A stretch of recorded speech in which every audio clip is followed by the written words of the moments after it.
కార్తీక దీపం 2 మే 6th episode.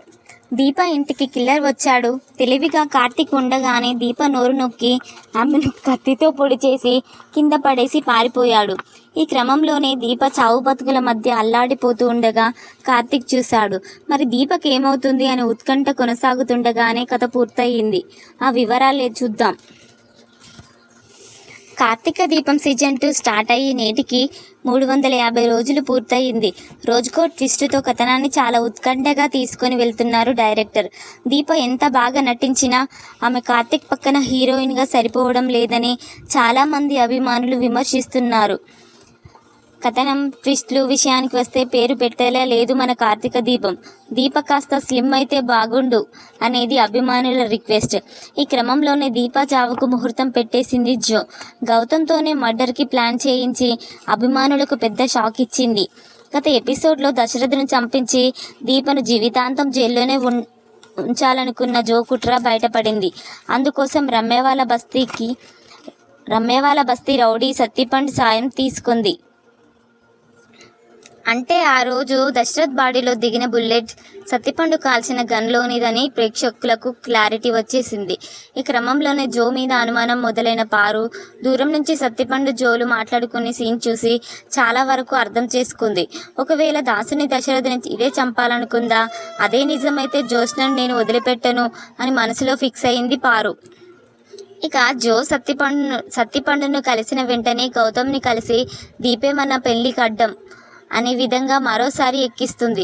చూడు గౌతమ్, నీతో పెళ్ళికి నాకు ఓకే, అలాగే మా వాళ్ళు కూడా ఓకే, కానీ దీప ఎంతకైనా తెగిస్తుంది. ఒకసారి ఆలోచించు, మన పెళ్లి జరిగే క్షణంలోనైనా తను రావచ్చు. గౌతమ్ నిజంగానే మంచివాడైతే రమ్య కడుపులో బిడ్డ మరి ఎవరో తేల్చమనండి అనొచ్చు. అప్పుడు మేము ఎలాగో నిన్ను నమ్ముతాం కాబట్టి డిఎన్ఏకి ఓకే అంటాం. అప్పుడు రిజల్ట్ ఎలా వస్తుందో. ఆ రమ్య కడుపులో బిడ్డ నీ బిడ్డే అని రాకపోతే సరే, వస్తే అప్పుడు ఏం చేయగలం? ఎందుకంటే ఆ దీప ఏం చేయడానికైనా సమర్థురాలు. ఒకవేళ మా డాడీ కేసులో రిపోర్ట్స్ మార్చేసినట్లు నీ డిఎన్ఏ రిపోర్ట్స్ కూడా నీకు వ్యతిరేకంగా మార్పించింది అనుకో, రమ్య కడుపులోని బిడ్డ నీ బిడ్డే అని రిజల్ట్ వచ్చిందనుకో, మా వాళ్ళు నమ్మరు, దీపని నమ్ముతారు. అప్పుడు నీతో పెళ్ళి నాకు ఇష్టమైనా ఆగిపోవాల్సిందే కదా.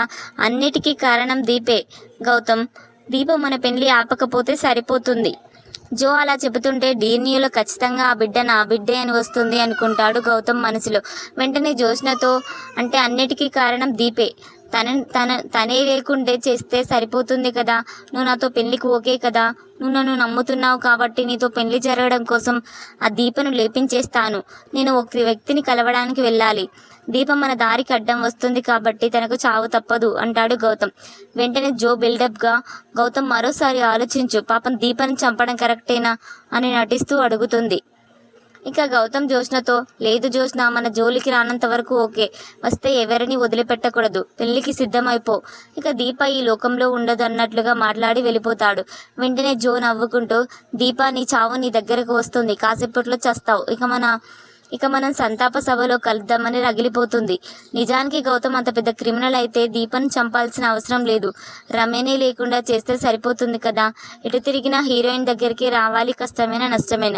ఇక మరోవైపు దీప దగ్గరకు శౌర్య పరుగున వచ్చి, అమ్మా నా గౌన్ ఎలా ఉంది? అనసూయ నానమ్మకుంది అంటూ తిప్పుకుంటూ చూపిస్తుంది. శౌర్యని చూసి మురిసిపోతుంది దీప. ఇక ఇంతలో అనసూయ వచ్చి, రౌడీ రెడీ అవ్వవే, గుడికి వెళ్ళాలని చెప్పాను కదా అంటుంది దీపతో. ఇప్పుడైనా సాయంత్రం అనుకున్నాం అత్తయ్య అంటుంది దీప. ఇంతలో కాంచన కార్తీక్ వస్తారు. నేను అలానే అనుకున్నాను అంటాడు కార్తీక్. అనుకుంటే అనుకున్నారులే కానీ రెడీ అయ్యిరండి, ఈ మొక్కిందే మీకోసం, మీరు ఉండాలి అనడంతో కార్తీక్ సరే అమ్మా మీరు వెళ్ళండి, మేము వచ్చేస్తాం అంటాడు కార్తీక్. దాంతో శౌర్యాన్ని తీసుకొని అనసూయ కాంచనలు గుడికి వెళ్ళిపోతారు. దీప కార్తీక్ రెడీ అవుతూ ఉంటారు.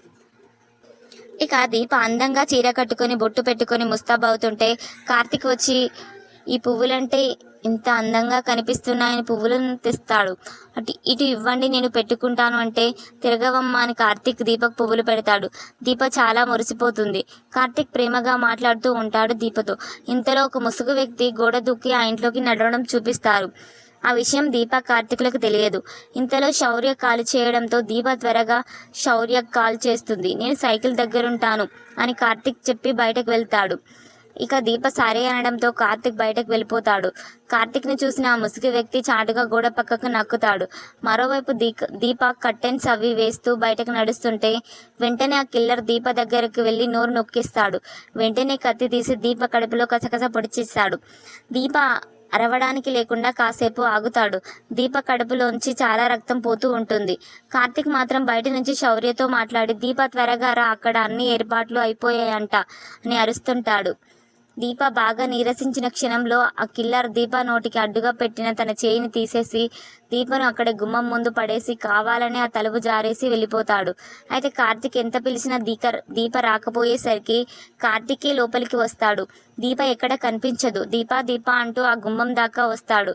అయితే దీప కడుపులో నుంచి వచ్చిన రక్తం ఆ గుమ్మంలోకి పోవడంతో అదంతా రక్తం మడుగులా మారిపోతుంది. అయితే అది చూసుకోకుండా తలుపు వేసే ఉంది అనుకుంటూ కార్తిక్ ఆ రక్తాన్ని తొక్కుతాడు. ఇక ఆ రక్తం చూసి ఈ రక్తం ఏంటి అనుకుంటూ తలుపు తీస్తాడు. తలుపు మీద జారుపడి ఉన్న దీపాల కార్తిక్ కాళ్ళ మీదకి ఉరిగిపోతుంది.